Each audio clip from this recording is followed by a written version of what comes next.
കാർഷിക മേഖലയെ അവഗണിച്ചും കർഷകരെ കടക്കെണിയിലാക്കിയതുമാണ് കേന്ദ്ര സംസ്ഥാന സർക്കാരുകളുടെ നേട്ടമെന്ന SKS ദേശീയ ജനറൽ സെക്രട്ടറി കെ മുഹമ്മദ് കുട്ടി.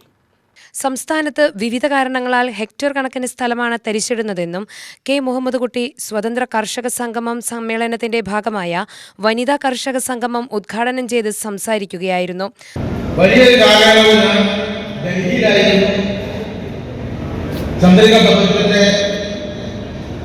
പാർലമെന്റ് റിപ്പോർട്ടിൽ 20 വർഷത്തിലേറെ കാലം ഡൽഹിയിൽ പ്രവർത്തിച്ചു.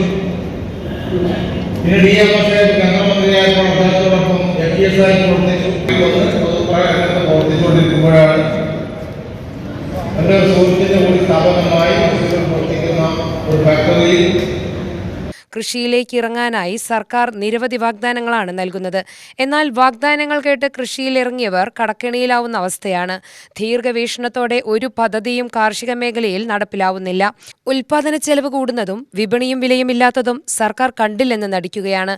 പലവിധത്തിൽ കർഷകർക്ക് ലഭിക്കേണ്ട സബ്സിഡി തുക പോലും കിട്ടാതായിട്ട് കാലങ്ങളായെന്നും മുഹമ്മദ് കുട്ടി പറഞ്ഞു. വനിതാ ലീഗ് സംസ്ഥാന സെക്രട്ടറി സുഹറാം മമ്പാട് അധ്യക്ഷത വഹിച്ചു. പ്രവാസി ലീഗ് ദേശീയ secretary MS Alavi, Haneefa Munnayur, Sereena Ahmed Ali, Sajana teacher, advocate Nashida, Nafeesa, PP Muhammad Kutty എന്നിവർ സംസാരിച്ചു. UTV news, Palakkad.